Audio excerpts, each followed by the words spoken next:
Chers amis de Café Évangile, Jésus leva les yeux et vit qu'une foule nombreuse venait à lui. Il dit à Philippe, où pourrions-nous acheter du pain pour qu'ils aient à manger? Il disait cela pour le mettre à l'épreuve, car il savait bien lui ce qu'il allait faire. Philippe lui répondit, le salaire de 200 journées ne suffirait pas pour que chacun reçoive un peu de pain. Un de ses disciples, André, le frère de Simon-Pierre, lui dit, il y a là un jeune garçon qui a 5 pains d'orge et 2 poissons. Mais qu'est-ce que cela pour tant de monde? Jésus dit, faites asseoir les gens. Bien, chers amis, nous célébrons ce jour la mémoire de Saint Athanase, évêque et docteur de l'Église, l'un des grands défenseurs de la divinité du Christ. Il a joué un rôle très important dans le concile de Nicée, ce concile dont nous célébrons les 1700 ans cette année, ce concile qui a été à la base de la formulation de la foi de l'Église. Et Saint Athanase, qui était alors évêque d'Alexandrie, pour sa conviction sur la divinité du Christ, non pas seulement sur la divinité du Christ, mais sur l'événement de Jésus-Christ, vrai Dieu et vrai homme,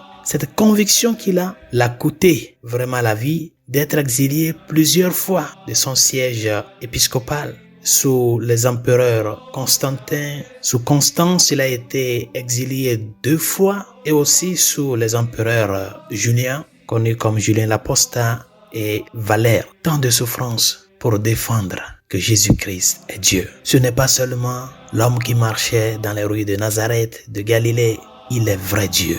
Et pour nous les hommes, pour notre salut, il s'est fait homme. Chers amis, je voudrais aujourd'hui parler justement de ce qu'est la défense de la foi.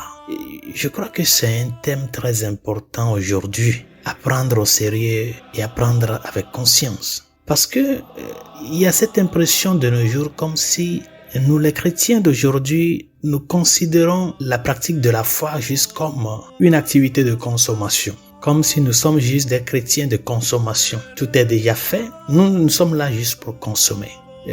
Nous n'avons pas grand-chose à faire.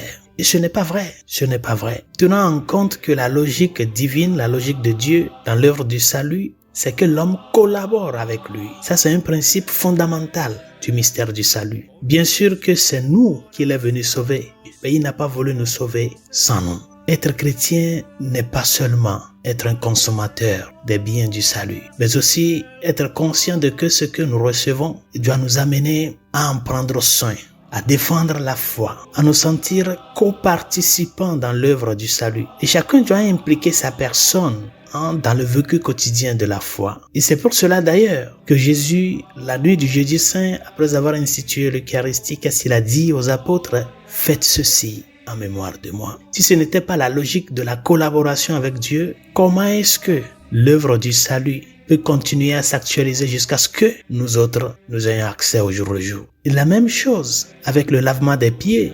Après le lavement des pieds, quand il s'est mis à expliquer à ses apôtres ce geste, il leur a dit, ce que j'ai fait avec vous, c'est pour vous servir d'exemple, pour que vous aussi, vous en faites de même, les uns avec les autres. Il y a une collaboration avec Dieu, chers amis. C'est en cela nous défendons la foi. On ne peut pas être des chrétiens de confort, qui juste attendent le dimanche pour venir et participer à la table sainte et puis c'est fini. Quelle est ta conviction sur le Dieu fait homme? Est-ce que tu crois vraiment que Jésus-Christ de Nazareth est vrai Dieu et vrai homme? Et alors, ta participation, ton appartenance au Christ, ta foi, est-ce que tu reconnais que cette foi-là, c'est un don que tu as reçu de Dieu à travers l'Église? Et par conséquent, étant un don, c'est aussi au même moment une mission de la défendre et de la transmettre. Mais le grand problème que nous avons aujourd'hui par rapport à la défense de la foi, c'est que beaucoup de gens manquent de formation. On ne peut pas défendre ce qu'on ne connaît pas. Et on ne peut pas aimer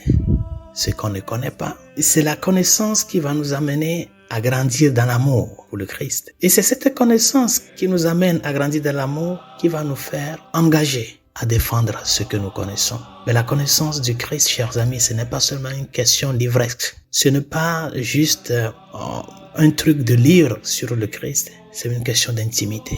Et c'est cette conviction que les apôtres avaient, comme nous l'avons écouté dans la première lecture de ce jour, de qui est Jésus-Christ. C'est cette conviction qui les a amenés à accepter toutes les humiliations pour le Seigneur, pourvu de pouvoir respecter son commandement. Aller dans le monde entier, faites de toutes les nations mes disciples. C'est notre devoir, chers amis, de défendre la foi. Mais pour y parvenir à défendre la foi, à défendre la divinité du Christ, lui qui est vrai Dieu et vrai homme, comme lui-même, il a montré à ses apôtres et à tout ce peuple-là à qui il a multiplié les pains dans l'évangile de ce jour. Pour y parvenir à cela, nous sommes appelés à grandir dans la connaissance de Dieu. Cette connaissance doit commencer avec l'intimité personnelle, la vie de prière, les moments que nous réservons à Dieu, à nous sentir co-participants de l'œuvre du salut et non pas seulement des consommateurs. Et à faire en telle sorte que l'esprit du ressuscité que nous avons reçu, cet esprit qui veut nous brûler et nous utiliser pour être vraiment un instrument de transmission de la foi, que vraiment l'Esprit Saint puisse trouver en nous cette disponibilité, comme il a vu en Saint Athanas, qui pour le Christ, qui pour défendre sa conviction sur la divinité du Christ, a accepté toutes les menaces, pourvu de que cette vérité soit défendue et aimée. Et à nous maintenant d'en être les témoins de cette foi que nous professons, que nous vivons et que nous célébrons. Bonne journée, Dieu vous bénisse.